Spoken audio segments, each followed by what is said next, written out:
Oi, pessoal, eu sou a Tânia do canal Capa Conteúdo.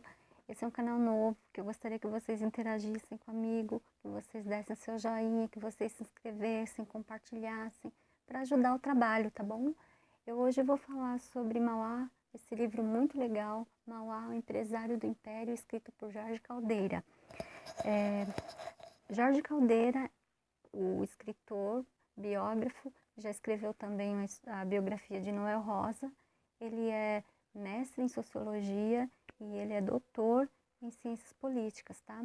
Tem um capítulo aqui que ele fala sobre o porquê que ele resolveu escrever este livro, chama-se História deste Livro. É muito legal, é o lado pessoal, o porquê que ele escreveu esse livro. Eu não vou me discorrer em cima disso, porque eu gostaria que vocês lessem, porque é uma forma de vocês também descobrirem como que Mauá, esse homem tão genial, ele capta nossa ideia, nossa mente, nosso coração. Ele foi um homem genial. A história dele começa assim.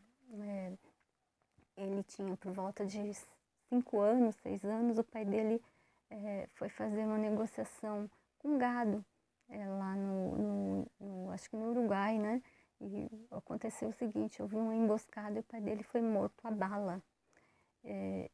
Eu imagino que seja uma coisa meio complicada de falar sobre isso, porque não tem muitos detalhes.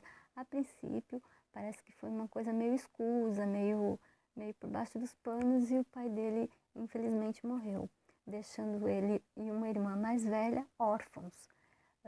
Essa irmã mais velha se casou e a mãe também achou por bem se casar também, né? E o que acontece? O novo marido da mãe do Irineu não queria que os filhos deles participassem do novo casamento, ou seja, o Irineu foi meio deixado de lado no casamento. O que aconteceu? Veio um tio do Irineu visitá-lo lá no Rio Grande do Sul, que eles moravam lá no Rio Grande do Sul. Esse tio do Irineu era um condutor de um navio mercante, né? Ele trabalhava com um grande comerciante lá no Rio de Janeiro, um comerciante de escravos, comerciante de material importado, enfim, várias coisas esse homem comerciava no Rio. Era um homem muito rico. E esse tio do Irineu resolveu levá-lo para o Rio de Janeiro, né? Trabalhar lá. E logo aos 9 anos, o Irineu começou a trabalhar na loja desse comerciante muito rico. Esse comerciante, a princípio, foi dando trabalhos pequenos, como um caixeiro, uma espécie de office boy, limpava prateleiras, limpava o chão. E aos poucos ele foi vendo que o Irineu ele tinha um dom. O Irineu conseguia captar as coisas mais complicadas, mais rebuscadas. Começou a passar para ele cálculos, começou a passar para ele movimentações financeiras. E o Irineu foi captando, foi aprendendo, foi gostando daquilo. E logo se tornou um braço direito desse homem. E ele tinha muita vontade de aprender. Aquilo excitava ele já achava muito interessante esse lado comercial da coisa, né? E acontece que logo depois disso, o Irineu encontrou um outro comerciante muito rico também, chamado Joseph Caruthers. É um escocês, um homem que fazia comércio com moedas estrangeiras, um homem que trabalhava com importações, e logo o Irineu começou também a se aventurar com esse homem. Esse homem era até com... As pessoas achavam que ele era meio excêntrico e tal, mas ele gostou muito do Irineu. A princípio eu olhava ele com um pouco de desconfiança, né? Mas gostou muito do trabalho dele e foi ensinando tudo para que ele sabia, tudo sobre comércio exterior, câmbio, transações comerciais com outros países. O Irineu foi se tornando craque. Olha, não demorou muito, o Irineu se tornou o braço direito desse escocês. O homem era muito inteligente. E o que aconteceu? Virou sócio do escocês. Esse senhor resolveu voltar para a Escócia e deixou os negócios com o Irineu. O Irineu triplicou aquilo.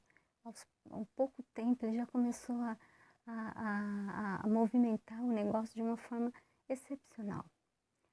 Ficou rico, comprou um banco, o primeiro banco do Brasil, e foi cada vez mais expandindo os seus negócios.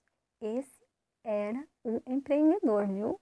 O que a gente chamou de empreendedor, esse homem foi o primeiro empreendedor do Brasil, pode ter certeza disso. E o que aconteceu?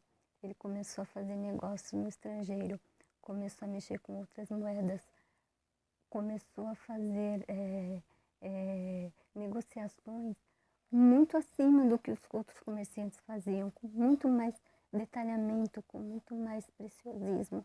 Ele era fantástico. O que aconteceu depois disso? Ele começou a expandir os negócios. Foi para a Inglaterra, conheceu as indústrias de lá, a manufatura das indústrias de lá, e trouxe para cá as ideias, o progresso. Isso que ele queria trazer para o Brasil também. Se tinha na Inglaterra, por que não no Brasil, né? O que ele fez? Chegou aqui, comprou um estaleiro, começou a fabricar barcos a vapor, e aquilo foi se tornando uma coisa gigantesca. Depois do barco a vapor, ele trouxe também a luz. Antigamente o Rio de Janeiro era luz de baleia, as luzes das ruas. Ele trouxe a luz, a iluminação a gás. Ficou muito melhor a iluminação da região. Foi um acontecimento o dia da inauguração. E depois disso, o que ele trouxe? A locomotiva, trouxe os trilhos. E tem um episódio engraçado nessa história. Todo mundo conta esse episódio, eu acho o máximo. No dia da fundação, das fundações da Estrada de Ferro, quem ele trouxe para dar a primeira pasada? Dom Pedro II. Naquela época, trabalhar de forma braçal era considerado repugnante, era coisa para escravo, era coisa para gente pobre, para plebe. E o Irineu, com aquele símbolo, com aquela simbologia, quis dizer que o trabalho dignifica, que o trabalho engrandece, independente da classe social. E só que o nosso querido Dom Pedro II não gostou nada disso. E depois de um tempo, ele se vingou do Irineu. O Banco do Brasil, por exemplo, que era a guinada, era onde os grandes negócios aconteciam, o governo simplesmente confiscou. E entre vindas e vindas, entre perdas e ganhos, ele se tornou um dos homens mais ricos do Brasil. Um homem talvez mais rico do Brasil, que ele tinha um dinheiro assim que era exorbitante, era fora do comum. E o que me impressionava é que naquela época, onde a escravidão era o auge das negociações, o Irineu era contra a escravidão. Ele achava certo as pessoas receberem pelo seu trabalho, que todo trabalhador tinha direito a ter um salário, para a economia girar, que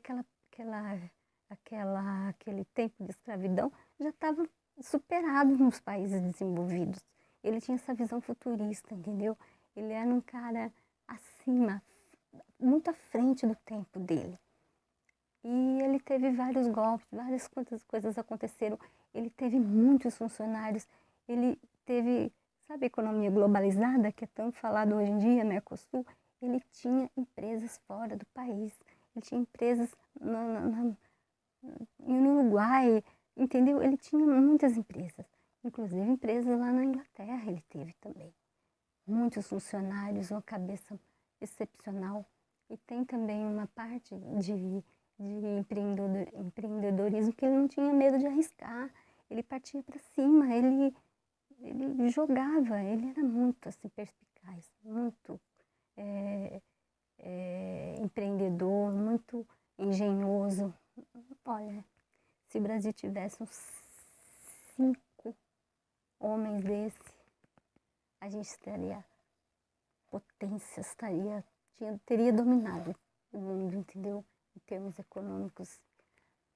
E assim, ele me encantou muito, esse livro me encantou muito, ficar sabendo que existia um brasileiro desse, me enche de orgulho. E eu gostaria que vocês lessem, Tem também a parte do casamento dele, ele se casou com a sobrinha, aquela irmã que eu falei no início, a irmã mais velha dele teve uma filha e ele se casou com essa sobrinha. Eu acho que na época não causou nenhum escândalo, porque não teve muito alarde o casamento entre o tio e a sobrinha. E ela era muito mais nova que ele, teve filhos com eles, viveram muito felizes. Inclusive, a primeira locomotiva que ele trouxe para o Brasil se chamou Baronesa, que no dia que ele inaugurou a estrada de ferro no Brasil, ele se tornou barão, né? Enfim, eu não vou me estender muito nisso, senão eu vou ficar falando muita coisa e vou terminar dando muitos spoilers. Então, eu gostaria muito que vocês lessem, que vocês vissem. Tem um filme também, com a Malu Mader. A Malu Mader faz o papel da esposa e é muito interessante a Malu Mader como esposa dele. Eu me esqueci o nome do ator. Enfim, o ator é conhecido também. Mas o filme é muito legal também, viu? Se vocês quiserem assistir ao filme, eu acho que é um filme de 1999 também, bem anterior, né, ao Netflix, né? Eu não sei se vocês vão encontrar no Netflix, mas com certeza tem para vender em DVD, né, o filme. E é muito interessante, gente. Não vou falar mais. Eu quero que vocês leiam, que vocês comentem, que vocês se inscrevam, que vocês apoiem o nosso canal, tá bom? Um beijo e até mais. Tchau, tchau.